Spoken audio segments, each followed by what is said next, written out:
OG Ojas గంభీరా ఈ సినిమాకి సంబంధించి బయట చాలా బజ్ ఉంది అండ్ నాకు ఎప్పటి నుంచి ఒక వీడియో అయ్యే టాపిక్ మీద మాట్లాడాలని చెప్పి ఐమ్ వెయిటింగ్ కరెక్ట్ సినిమా వచ్చినప్పుడు మాట్లాడదామని. ఒక cinema pop culture meter correct గా పట్టుకుంటే జనాల్లో నిజంగా గట్టిగా వెళ్తే ఆ సినిమా నుంచి వాళ్ళు చేసిన మార్కెటింగ్ నుంచి మనం ఏం కొత్తగా నేర్చుకోవచ్చు అనే పాయింట్ మీద నేను ఇవాళ డిస్కస్ చేద్దాం అనుకున్నా. దాని ప్రైమరీ రెండు కారణాలు ఉన్నాయి. ఓజీ అనే ఈ సినిమా మీద క్రియేట్ అయిన జెన్యూన్ ఇంట్రెస్ట్ వల్ల దాని చుట్టూ నేను ఏమైనా మాట్లాడిన ఒక ఇంట్రెస్ట్ జనరేట్ అవుతుంది. ఇంకా గట్టిగా మాట్లాడాలంటే అటెంటివ్ గా వింటారు. అందుకని ఈ సినిమాను ఉద్దేశించి మాట్లాడదాం అనుకున్నా. అది కాకుండా దే కాల్ హిమ్ ఓజీ అనే సినిమాకి సంబంధించి మనకి ఎటువంటి స్టోరీ తెలియదు. Ojas master name and Gambhir heroes name. లోపల సినిమా చూడడానికి వెళ్తే సినిమా బాగుంటుందో లేదో కూడా ఐ డోంట్ వాంట్ కామెంట్. ఇది ఎటువంటి ప్రమోషనల్ వీడియో కూడా కాదు, కానీ మనం మన లైఫ్ లో చాలా విషయాలు కొత్త విషయాలు స్టార్ట్ చేద్దాం అనుకుంటాం. అది ఏదైనా అవనివ్వండి, బిజినెస్ నుంచి పర్సనల్ బ్రాండింగ్ వరకు. అలాంటప్పుడు ఇలాంటి విషయాలు మనం నేర్చుకుంటే మన లైఫ్ లో కూడా హెల్ప్ అవుతాయి అనే ఏకైక ఉద్దేశం మాత్రమే. కథ గురించి ఏ మాత్రం తెలియకపోయినా కూడా దాంట్లో కళ్యాణ్ గారు నటించారు, కానీ ఆ సినిమాకి సంబంధించిన వాళ్ళు they did few things right. అందుకనే ఈ విధమైన యుఫోరియా క్రియేట్ అయింది. ఒక 10 బిజినెస్ ప్రిన్సిపల్స్ ఓజీ అనే సినిమా చేసింది ఏంటి అని మనం టప్ప మాడేసుకుందాం. కానీ ఒక చిన్న డిస్క్లైమర్ ఇవ్వాలి.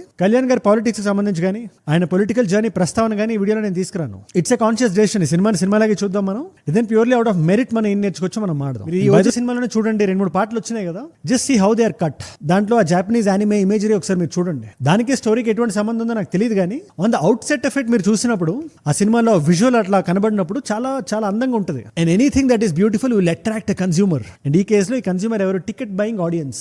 ఇవాళ రోజున ఎలా ఉంది సిచ్యువేషన్? రిలీజ్ అయిన 3 రోజులు ఎవరికైతే ఇంట్రెస్ట్ ఉందో థియేటర్కి వెళ్ళి చూస్తారు. మిగిలిన వాళ్ళందరూ ఓటీటీ కోసం వెయిట్ చేస్తుంటారు. అది ఇవాళ రోజున 28 days వచ్చేస్తుంది సినిమా. సో ఇలాంటి క్లైమేట్ లో జనాల్ని థియేటర్ తీసుకురావాలంటే మనం చూపించే ఇమేజ్ కానీ క్రియేట్ చేసిన వరల్డ్ ఎంత బ్యూటిఫుల్ గా ఉండాలంటే, ఎంత ఎస్థెటిక్ గా ఉండాలంటే చూసిన వాళ్ళకి హైప్ క్రియేట్ అవ్వాలి, థియేటర్కి వచ్చి చూడాలి అనుకోవాలి. And I think that's what and OG అనే సినిమా అది క్రియేట్ చేయగలిగింది. దీనికి 2 కారణాలు ఉన్నాయి. దీన్ని ఎంబీఏ టర్మ్స్ లో కల్చరల్ కో బ్రాండింగ్ అంటారు. కళ్యాణ్ గారు ఓరాని you mixed with Japanese aesthetics. ఇది ఎంత కొత్తగా ఉంటుందంటే చూసే వాళ్ళకి ఆ ఫ్రెష్నెస్ జనాలు థియేటర్కి లాక్కొస్తుంది. అండ్ దీన్ని మన లైఫ్ లో ఎలా అప్లై చేయాలి?